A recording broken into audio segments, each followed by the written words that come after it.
Okay. So welcome everybody. Welcome everybody to today's wonderful webinar on decolonizing the curriculum with our guest speaker, Rob Williams, who's the principal lecturer in the School of Humanities at the University of Westminster and a very well-known academic materials writer and also a fantastic musician. But sadly, today he's not going to play music. He's going to give us his presentation. So welcome to everybody who's joined us. And if I occasionally go quiet or find some clicks, it's because I'm still admitting some people from the waiting room. We've still got another few people. We're up to about 43 people now. So without further ado, what I'm going to do is stop sharing my screen and invite Rob to share his screen so that everybody can see his PowerPoint. And over to you, Rob. Okay, thank you very much, Michael, and thanks for the opportunity to talk about this subject. As Michael said, I'm a principal lecturer in the School of Humanities in the University of Westminster, and I used to be an EFL teacher trainer, and I'm now running a master's in international liaison and communication. And I still teach on the MAT side from time to time. And what I want to share is basically a series of ideas or questions that have come up from where I work and from articles and discussions that I've been having with colleagues in different parts of the world. And this notion of decolonizing the curriculum, certainly in the UK and from an English language teaching perspective, this has become a current hot topic. And it may be something that plays into teaching of other languages as well. I will be using examples from teaching English, so apologies for only doing teaching in the teaching English side of this. But for teachers of other languages who are attending, if you are, then please think about whether these kinds of ideas apply to yourselves or something that you could, there's a point for reflection. What I'd like to look at, hold on a second. What I'd like to look at today are essentially four things. One is, what do we actually mean when we say decolonizing the curriculum? Because it's a term that's been used quite frequently, and yet in common with many terms that are used quite frequently, it becomes quite vague. So to look at that. How might this be seen in language teaching? And then, do we actually need to change what we're currently doing as language teachers? So is this idea of decolonizing the curriculum simply another way of expressing things that language teachers are already doing, or not? And if we do need to change anything, then can we do that, given the constraints that we have around curricula, around testing, and so on that we need to respond to? And how might we do that?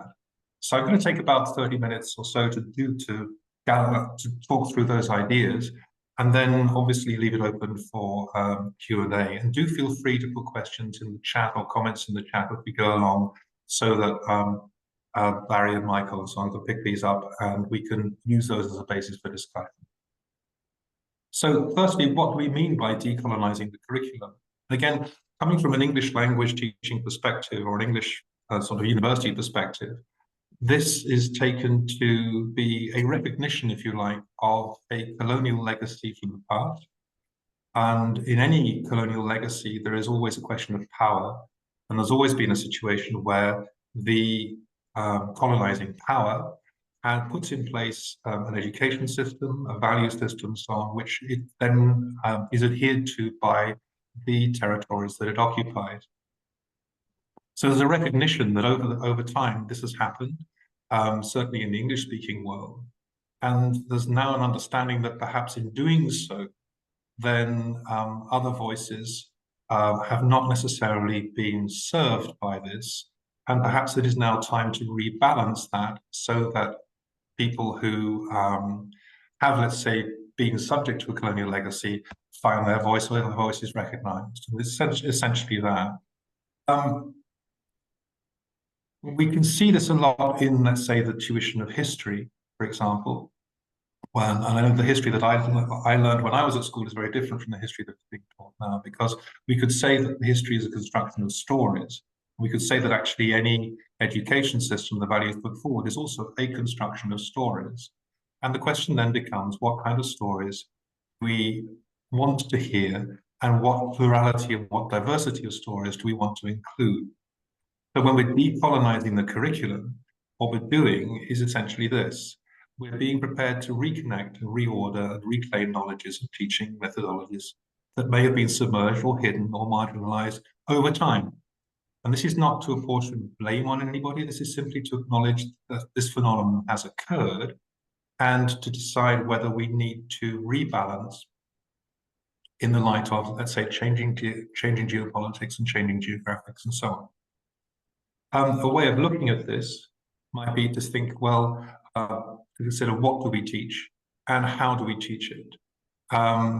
So there's a question of content and there's a question of methodology, if you like. Are the methodologies that we use also an imposition in themselves? Is the choice of content that we put into our classes, does that actually either consciously or unconsciously, let's say, reinforce a certain legacy that perhaps could be questioned or could be rebalanced? And in universities in the UK, there's a very large initiative which is included, I suppose, into what is sometimes called DEI in the United States, or EDI here, which is equality, diversity, and inclusion. And part of decolonizing the curriculum, I think, fits into this. How do we include all the students we have? My students are largely from other parts of the world. I've spent most of my teaching career working with multicultural groups. And the question is, have I given adequate voice or inclusive voice to my students over time? Or something for me to reflect on as a practitioner as well. So, something's just happened. Excuse me a second. Can you still see the screen? Mm-hmm. I can't. So something has happened. Excuse me a second. We can see the screen fine. Okay, because I can't see it. 1 second, I'll find out where it's gone. Okay. Excuse me. Okay. So, in terms of language teaching, I've just found it again. In terms of language teaching, I think we could look at it in a number of ways. You know, what does it mean for language teaching? If we started from, let's say, the learner perspective, we might need to think, and I think we all do, you know, how do or will learners use the language we're teaching? What's it being used for? Is it the case that learners are studying the language in order to speak with native speakers, or is it not that case? Are they using it simply to read? I have friends of mine in Brazil, for example, who read and listen fluently in English, but have never had to speak or write it. So that kind of thing. So if you like, fragmented skills. Who will they interact with and how, or who do they interact with and how? And what kinds of language tuition or what kinds of content do we need to include in order to facilitate these things? As a bit of background about English, we could say that the following. English is an official language in 75 countries, which is about 35%, 39% of all countries, which I thought was an interesting statistic. 1.5 million people speak English at native speaker or fluent level. It's mandatory in terms of teaching in 138 countries, optional in 40 more, so that's 178 countries out of 996. According to the British Council, last year there was this number of people learning English, and interestingly, according to other sources, there was this number of people learning English in China. I'm not quite sure whether two statistics kind of match up. So we could say that English is a global connected kind of language. So we could use English as, if you like, a contact language, an ability, how do I put this? A way for people to use a shared code to interact with each other. Now, this is the case for English, as is well known and well documented. But the question really becomes, is it also the case for other languages that are being taught? So, for example, if you look at major international languages or languages that are used internationally, is French a contact language? Is Spanish a contact language? Is Arabic a contact language between certain groups of people as well? It's not necessarily just English. And if we look at the local side of this, if we're working with people who are new to a particular country and are learning, if you like, German as a second language, or Greek as a second language because they're coming to reside in that particular country, then is it not the case also that this language may also be a contact language between, as a shared code between different groups of incomers? So the notion of, is the language going to be used solely for the interaction with native speakers, or is the language going to be used simply for facilitating communication amongst people because they happen to share that code? And perhaps that has a bearing on the kinds of input that we might want to put into our language classes. Which leads to the question, what version of the language should we be teaching? Should we be teaching a standard form? I was brought up to teach the kind of English that I speak, which is a kind of an RP, Southern RP kind of English, which interestingly enabled me to get jobs over people with a Northern English accent or a Scottish accent. So there's a certain accent hierarchy given to me, because my version of English seemed to replicate BBC newsreader English, and therefore I was given, if you like, I had an advantage because of how I sounded. So should we be teaching a standard form, or should we be teaching about variations? And if we should be teaching about variations, what kinds of variations should we be teaching, and how do we include them? Now, we could argue that in terms of giving people a framework through which they will be understood, it is a good idea to teach a standard form, because we could argue that if somebody is a beginner in a language, A1 exponent or A1 to A2 exponent in CEFR terms, it would be too confusing to ask them to repeat and model different kinds of variations, be they regional or be they international, and be they to do with vocabulary, to do with structure, or to, excuse me a second, I'm just going to cancel my emails and making noises. Okay. You know, is that something that is, if you like, an ambition too far in terms of teaching productive skills? However, should we be teaching about variations? Now, in the English language teaching world, we find audio input in British English, American English, Australian English, Jamaican English, South African English, New Zealand English, and so on. So we find those quite readily in the materials that we use. But is that enough? If we think that, if we recognize that English is a contact language, and there was a statistic from a British Council webinar I looked at yesterday, which said that something like 75% of all interactions in English or through the medium of English were as a contact language, not as an interaction between a second language user and a first language user of English. Now, this is English as an example, but there may be similar sort of instances to reflect on for other languages that are being taught. So if we are teaching about variations, should we be using simply regional or national variations of first language users? Or should we also be including variations from, for example, countries where the language is used as a lingua franca? I'm sorry, there's been an interruption from somewhere. I'm not quite sure where that is. So should we include variations from national countries? So should we include, say, Nigerian English? If you're teaching French, should we include French from parts of French-speaking West Africa?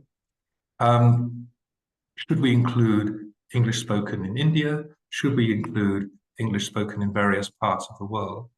Simply because, as an anecdote, for example, I spent some time teaching in Germany with Siemens, which was an engineering firm at the time, and their challenge was actually doing business with Iran, with India. They didn't have any problems interacting with people from the States or people from the UK, because that was the English they'd learned at school. But they had huge problems with interacting with other users of English. So is there not a case for exposing learners to variations that are spoken by other tongue users? And what might that mean? So if you like, that's one of the questions I think that we need to ask ourselves if we're going to decolonize, then the kind of range of samples that we provide as input, I think, is key to this. Whether we want students to replicate that is another question. But I think from an input point of view, I think it's quite crucial.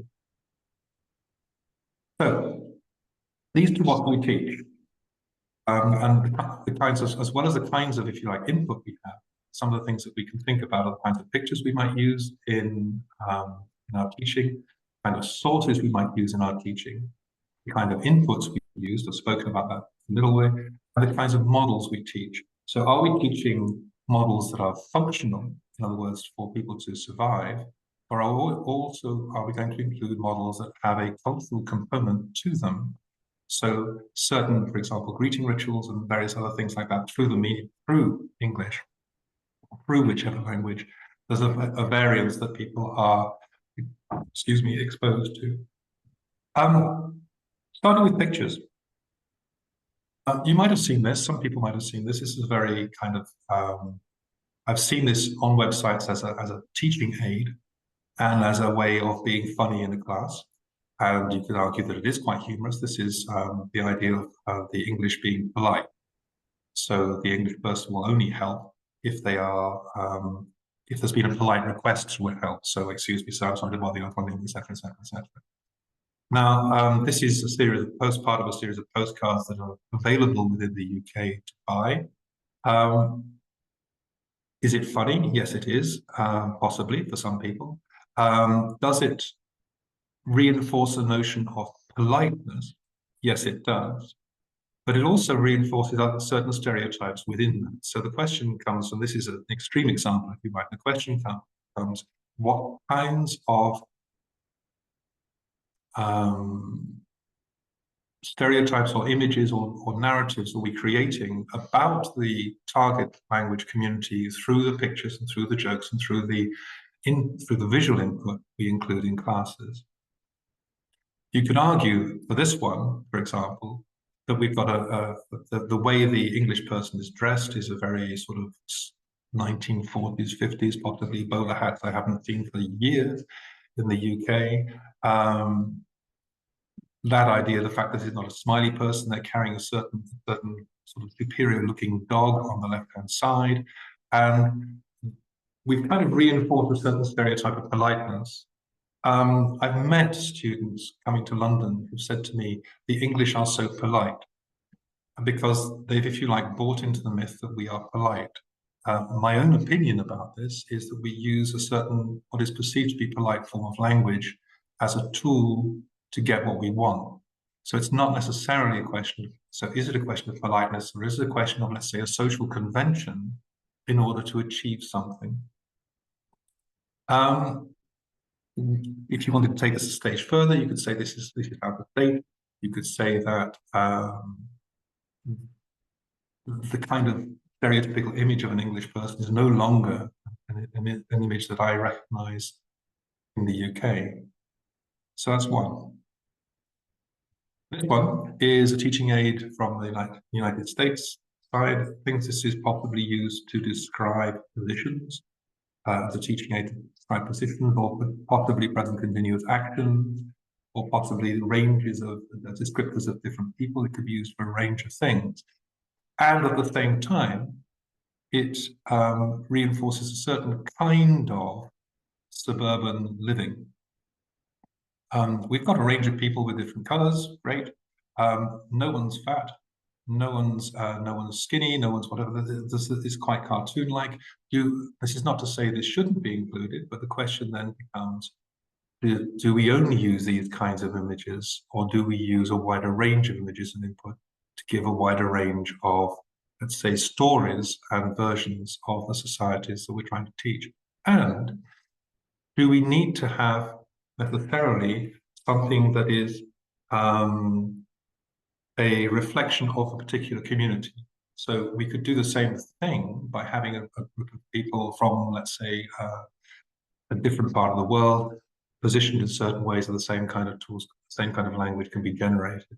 So one of the questions is, if we're going to teach a certain language, do we only include images from or representations of a particular society, or do we include representations of any particular society, since people may want to talk about themselves and their own kind of lifestyles, their own kind of pictures of where they've been living and so on. So is it enough to simply include visuals from one particular background, or is that reinforcing a certain kind of hierarchy in the visuals that we're using? So we could then move on to real pictures. This is a fairly touristy picture of London. And then the question becomes, if we're going to show pictures of capital cities, if we're going to show pictures of that aren't cartoon-based, are we going to show iconic pictures such as this, which reinforce, if you like, the tourist image of a particular city or a particular part of the world? Or are we going to show things which are, let's say, more everyday? We want to, this is not to say that we shouldn't, that we need to discount things. The question is, are we giving I suppose, a single narrative, or are we giving a plural narrative of the kinds of societies that people might come across? We move on to sources. When I taught a literature option in a further education college for non-native speakers of English for a while, and they wanted this. They thought literature was Shakespeare and Chaucer. Interesting cat. Michael. It was so they thought literature was that. So they came with a preconceived idea of literature. So my question then, well, isn't this literature? And if you have this is more modern. Again, this is fairly white in the number of authors that it is. We could also include Morrison if we wanted to, but again, we're in the range of American. So we're still looking at that. Why can't we include people from countries that use English as a means of communication, or as a means of writing? And why can't we include texts like that? So the question then is, if we're going to decolonize our curriculum or decolonize our sources, what is the range of, I suppose, people or ideas that we go to, and how wide does that need to be? And I think, if we're looking at any major language, there's going to be people, or not even major, any language, there's going to be people from outside that mother tongue community who may well be using that language as a means of communication. Can they also be included? Is that not a useful thing to do? For example. Now, you could say, well, these are sources that might be read by a C2 exponent or a C1 exponent of English.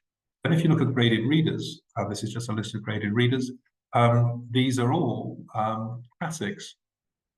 This is not to decry the fact that they exist, but this is to, if you like, argue for a wider range of sources to exist. If we're going to decolonize the kind of inputs we give to show the range of and the wealth of authors who happen to be using English, or happen to be using French, or happen to be using whatever language, then should we not actually make that available, or make that more available than it currently is? Input. It's a British Council input for reading skills. This is an A2 reading, so write a message to a new friend. What for me is interesting about this is that it does include people who are, if you like, contact users of English, it seems to me. One's gone back to Mexico, one is called Mikkel, so I doubt that that person is a first language user of English, and they're talking about having met in Sydney. One has now gone back to Mexico, one has now moved from London to the Berlin offices and so on. So to that extent, this is an international contact language use, other tongue users using English as a means of communication. Wonderful. If you were to be critical about this, you could say, well, this also shows, if you like, a jet-setting youth or a jet-setting group of people who are comfortable with international travel, who move around all the time. Nothing wrong in that. But is this going to be the only experience, or if we present an image of, let's say, an international language as being used by people who travel around the world, then are we not possibly moving this away from the lived experiences of many other people who may be learning the language?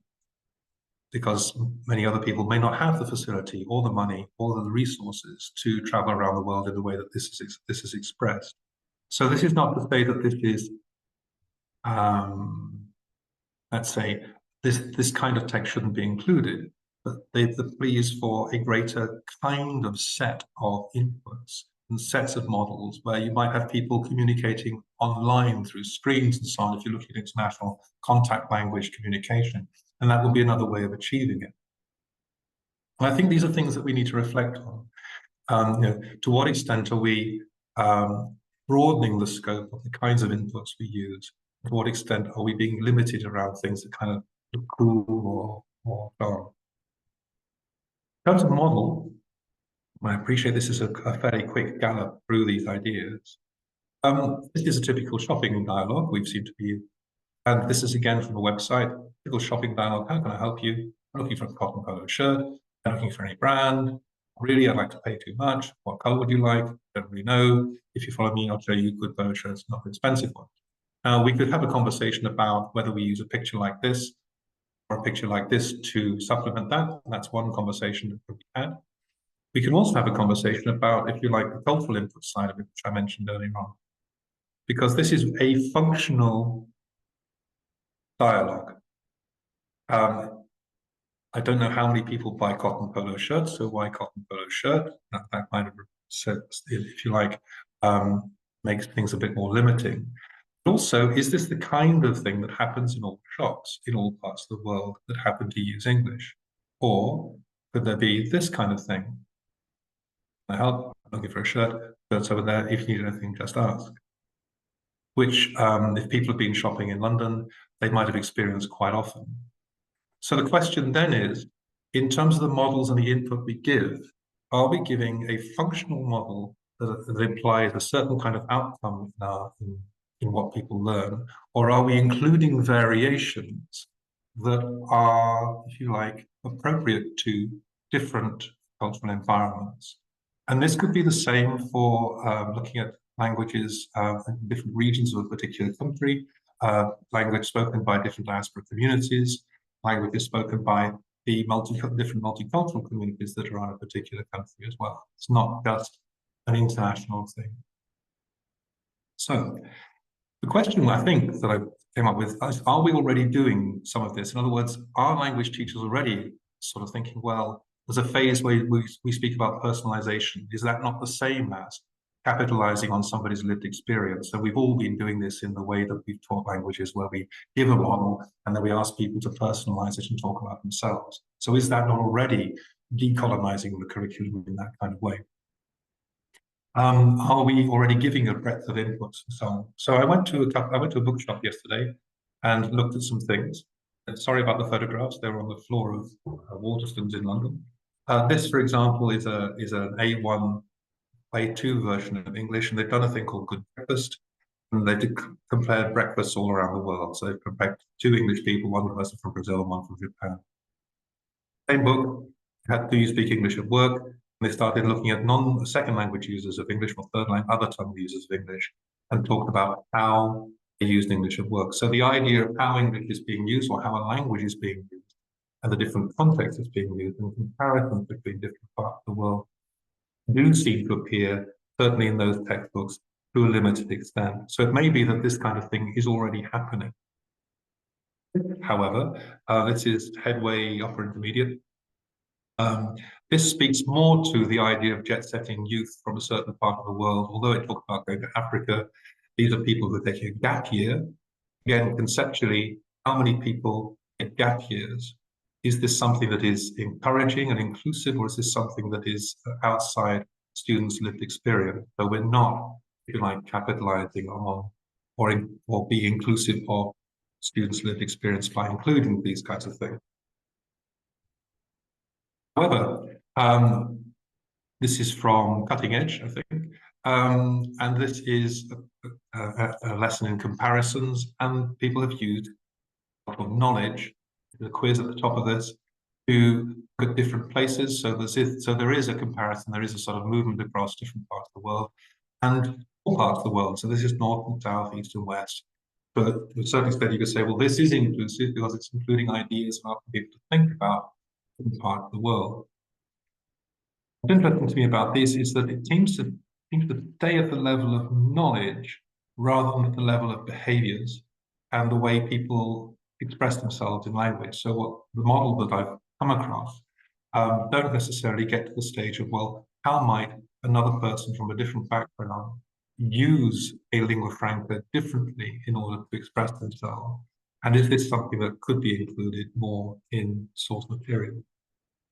So if we're moving towards comprehensibility, and this idea that the accuracy versus comprehensibility debate, then do we need to include, for example, negotiating, how do we negotiate strategies for negotiating meaning, strategies for discourse management, and competences for intercultural communication into our input?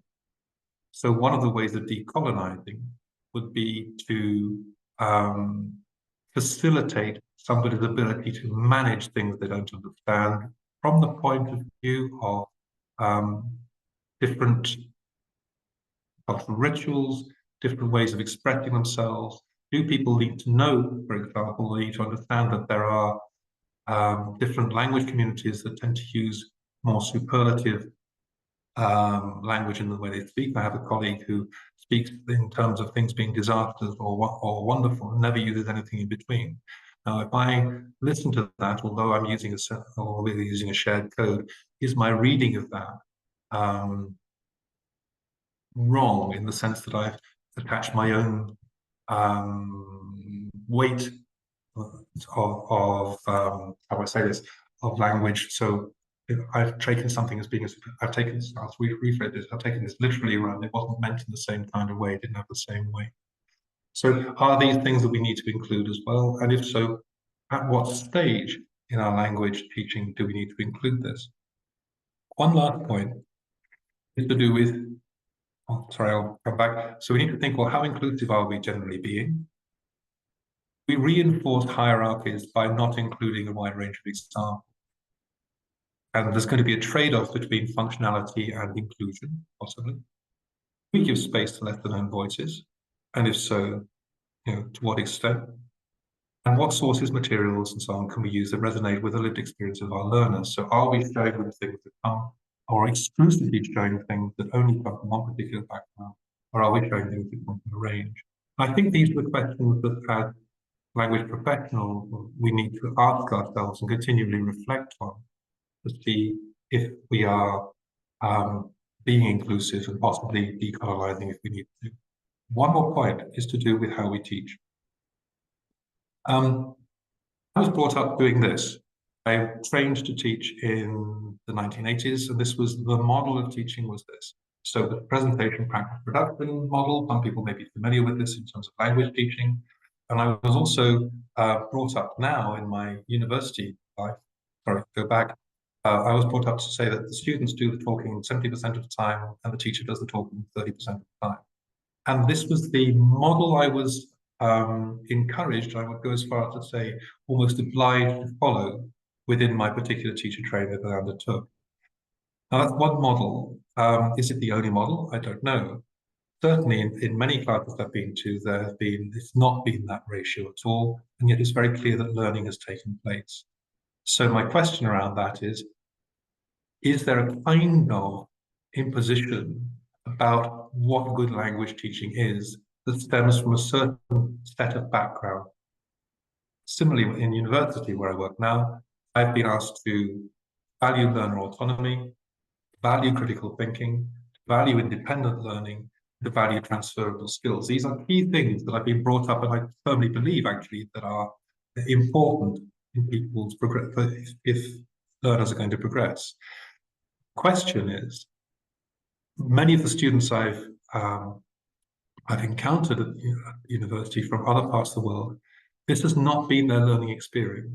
And therefore, if I ask people to do these things, they fail, because they come onto a master's program with me, and I ask them to think critically. I ask them to be independent. I ask them to think about transferable skills. They've never thought about this before. So they've spent 20-something years of their lives not doing this. So if that's the case, then is it not a form of pedagogical imposition to require them to do this instantly? And this is not something that I would need to negotiate with people and to hopefully show the worth of this, but also not to negate somebody who comes from, let's say, a syllabus or curriculum or an education experience where success is simply repeating what the teacher said and repeating in detail what the teacher said. And has that not got a basis of value in its own term? So this is a very quick gallop through different ideas. My feeling is, and I'll leave you with these things, is that my belief is that if we're going to enable our students to communicate with all the wider world, and if we're going to be inclusive, and if we are going to capitalize on our students' lived experiences, then we need to reflect on what we include in our teaching and how we implement it. I'll stop at this point. I hope that has given rise to reaction, and thank you very much for listening. That's my email if you want to get in touch with me on things like this, and I open it up for everybody to react and say what they think. Thank you very much for listening. Thank you very much, Rob. Thank you for a very stimulating talk there. And I'm sure we got thousands of questions. We haven't got many online, but we might have quite a lot of people just wanting to raise issues. I'm sure, Michael, you and I have got a couple of issues we'd like to raise from our experience as well. But first of all, any questions from anybody? Raise your hands or make it clear that you'd like to ask something, and Rob will deal with it. He'll try. Okay. I do notice my colleague and friend Hassan Abu Abdelkader is online. And Hassan, I don't know, because having just produced this book on how to bring the curricula together in the Middle East for the teaching of language, to be more responsive to the people there, is there anything you'd like to ask as a result? That's for Hassan. Yes, one new message come through. Okay.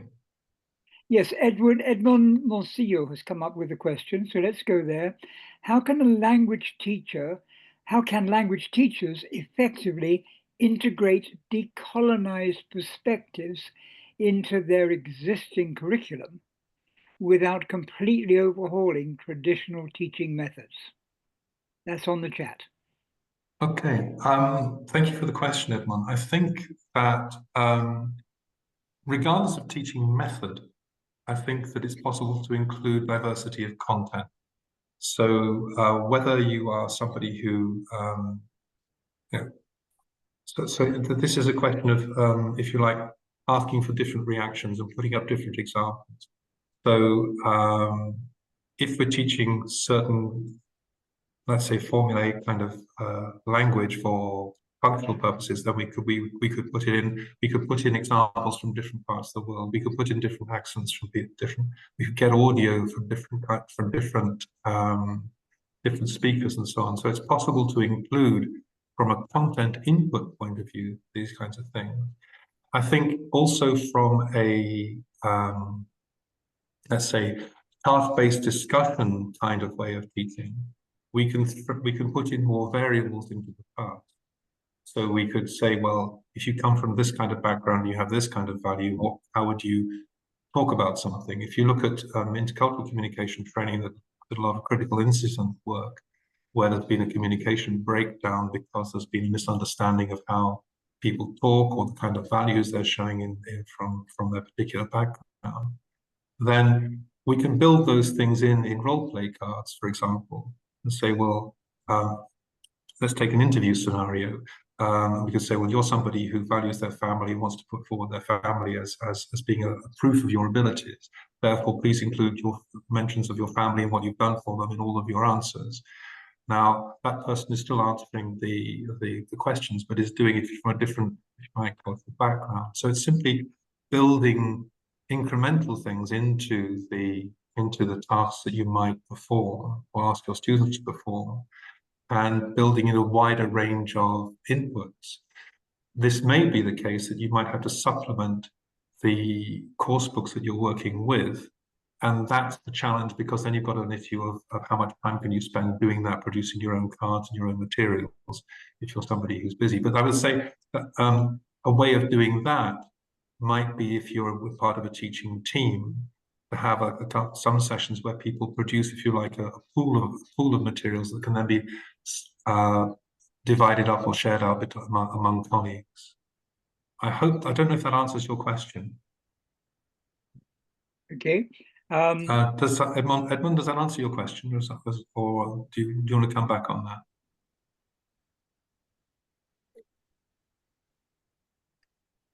Can I have the mic?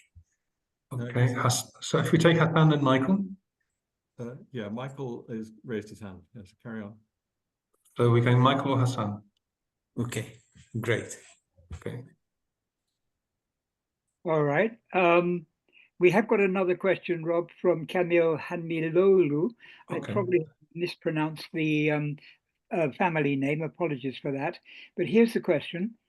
For such inclusiveness, what could be the way to decide on the limits, and what will the position of standard English be as a model? Okay, I think that in terms of the way I'm increasingly thinking about this is that standard English is however you describe standard English, so is the standard American standard, British standard, whatever, as a model for production, I think is a useful thing to do, because if we're talking about fostering mutual comprehensibility, then asking somebody to produce, to repeat, let's say, a particular variant or variation is not going to be helpful in terms of people speaking and being able to be understood around the world. So whichever model you think is appropriate to your teaching environment that is a standard from a production point of view, I think is excellent.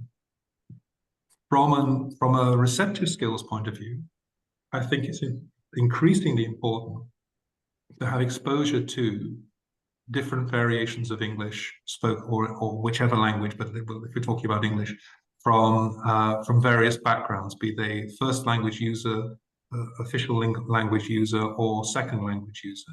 Because if we are going to prepare people to interact in the wider world, then there needs to be some kind of exposure to this, so that they are actually, let's say, have an awareness of how this might be different before somebody's put into, say, a business or professional environment where they simply don't understand what people are saying because they have not had exposure to particular forms of that language use. Because if we're doing that, then that person is not being prepared for their use of language beyond the classroom. So I do it that way. In terms of balance, I think that will depend on the number of hours you have and the sort of kind of level of practice, the kind of level of production you want students to perform at. I don't know if that answers the question. Can we go to Michael? You've had your hand up for a while as well. Yes.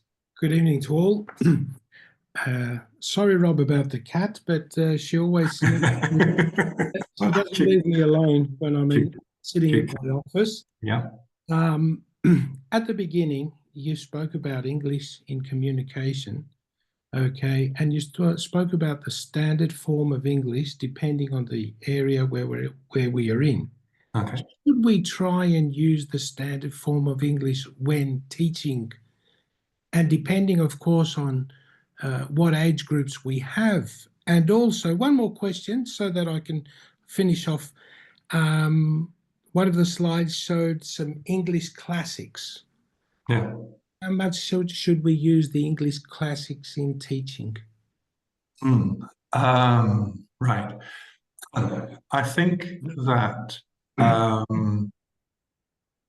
in terms of the standard model of English, I'll go back to the previous answer. I think that if we're preparing our learners to be understood, then a standard form, whatever standard form that is valid.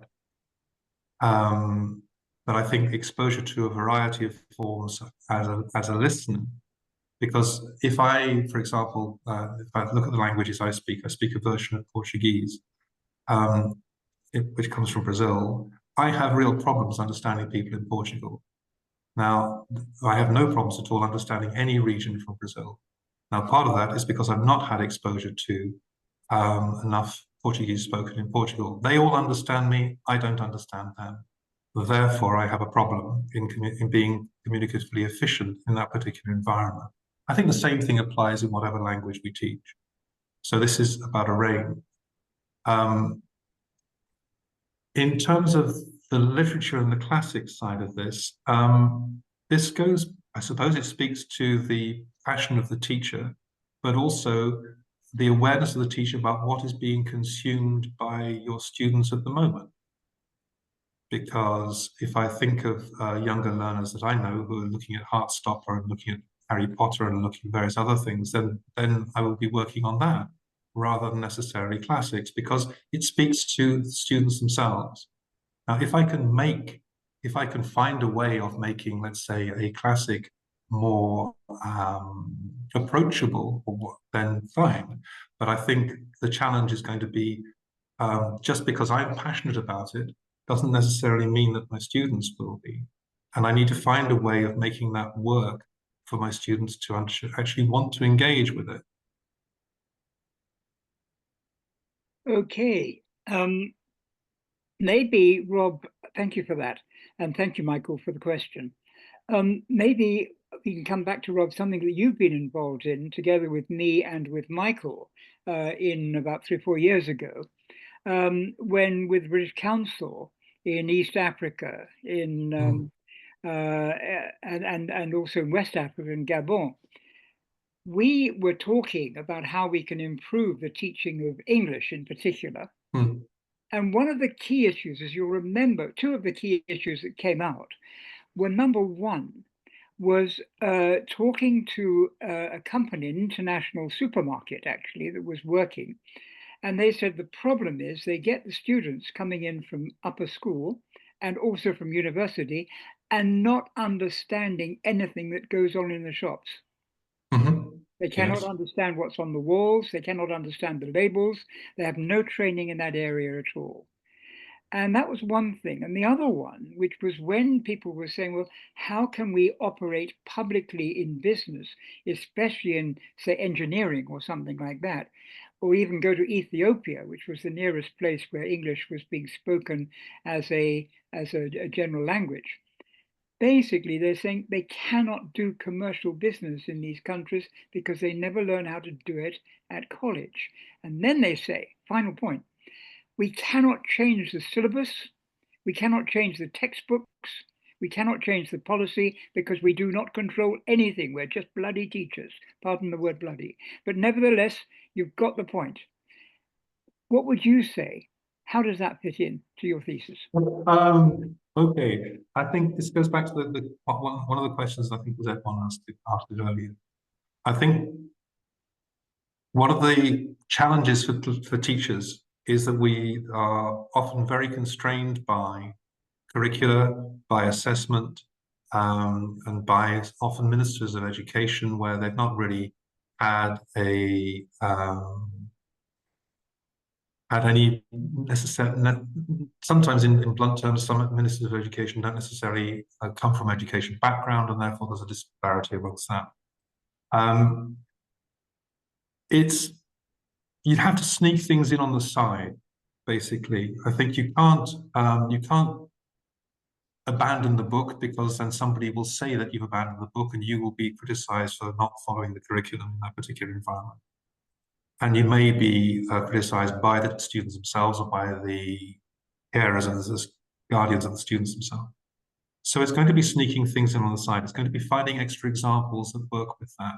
It's going to be, if you're taking a certain set of structures, for example, then how can we see this exhibited? If you're looking at the protocols of certain business, I mean, I remember doing some work in Cuba with teachers of the Chamber of Commerce, and a similar thing happened. They didn't know how to negotiate because they'd never had to negotiate.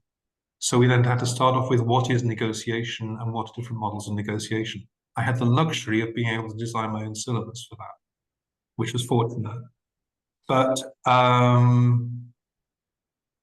think it's going to be small bits 5 minutes, 10 minutes within a session, and add something and add something and add something, and make that, if you like, a hidden curriculum sign, but under the guise of, let's say, improving certain functions or using a certain lexicon set, but putting it into different environments. And hopefully that will give them some grounding in that. And the other side of this is that the teachers need to lobby the education people for there to be sort of specific purpose sessions within their curriculum. But that's there's two separate things. There's teachers talking to their colleagues and those above them, but also what can they do in the classroom. Great, thanks. Very practical. Yes, carry on.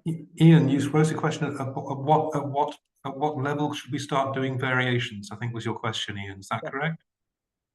Okay. I would say fairly early. I think that because you could then look at the degree of variation, if you like. So at A1, A2, you might look at variations across that are perhaps first language user variations, and we get beyond A2, then you can start putting in more things. So where there's, if you like, where there are accents that are very different from the standard form, then I would possibly put that in A2 post A2. But for example, I've met some people who were using Arabic. They learned modern standard Arabic, and they then went out with A2 Arabic to work in Kuwait. And there was a large difference between the Arabic they'd learned and the Arabic they were confronted with. And it took them about 2 or 3 months to make sense of this. Now, my feeling around that is if the company knew they were being posted to Kuwait, the company could have put in a bit of, or encouraged some Kuwaiti Arabic to be put in at that point before they left. Not just so that there's, if you like, an acknowledgement that this variation exists. I don't think we can get to the situation of understanding all the variation. But if we can say, well, there are certain variations here, certain things here, this is something you need to think about, then we are preparing students for genuine communication using a language as a contact language. Okay. Does that answer the question, Ian? Yeah, thanks, Rob. Okay. Okay. Well, I think let's make that the last question, Ian, if we may, and then pass I was going to say the buck, pass the microphone back to Michael to close the session. I've just noticed we have one question, Michael, from Hasnain Shah about how she can get a certificate of attendance and the recording of the webinar, which I know you'll deal with. And just to say thank you very much for coming, and I hope this was encouraged thought, I think, because I don't think this is something that we can find answers for, but I think this is something that is, if you like, benefits our reflection as practitioners. So I hope that was my aim, and I hope that's been successful. Yep. Thank you. Thank you very much, Rob. Thank you for answering all those questions, and thank you for an excellent presentation. And I'm sure people will have more questions, and perhaps they'll send them to us, and we can pass them on to you afterwards. So I know you have to rush off in a minute, so we just want to wind up. Thanking everybody for participating and coming along. Just wanted, and I'll come on to telling you how you can get a certificate of attendance in a second. We just want to make sure that if you've enjoyed the webinar with Rob today, that you come along and hear Rob again and lots of other interesting people at our annual conference. You should see on the screen here the information about the conference in Cyprus, May the 9th to May the 11th this year. So it's going to be in a beautiful location, in beautiful weather, very sunny, and with a very interesting program. You'll find aspects of the program on the ICC website. So we hope that you'll come along. We have a very distinguished keynote speaker, Dr. Kurt Cohn, Professor Emeritus of Applied English Linguistics. And he's going to be talking in a similar area of developing intercultural communicative competence through AI-enhanced pedagogical lingua franca immersion. So that will be really an interesting talk. We also have Ian McMaster, who just asked a question, who's going to come along and talk about working in international teams. How can AI help? I'll be giving a talk on the ethical issues around artificial intelligence and about cheating and so on. Another aspect of The work that we do that we would like you to share in and to get involved in is the ICC Journal, which is edited by Barry, who you've just been hearing from. And you can get a free subscription to that on our website. We hope you'll not only subscribe, but also join in and write some articles and send Barry some interesting articles or news that you'd like to include in the journal. Many of you have already taken part in the ICC Euralter teacher training programs to help people train not only for teaching English, but for teaching other languages as well. So we hope very much that if you haven't already done that, or if you know other people who would benefit from this training, which is mostly online, then you'll check out the website information about that as well. And finally, of course, we want you all to join ICC. You get discounts on coming to the conferences and other benefits, and you can join in a wonderful international community. Information about that is on our website.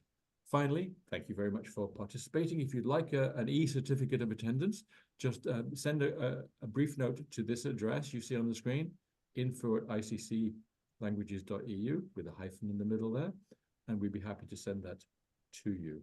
So thank you very much to everybody for joining in. Thanks to those who asked questions. Thanks above all to Rob for a very stimulating and exciting talk. So thank you so much, and we'll see you at the next webinar, we hope. Bye-bye now. Bye-bye.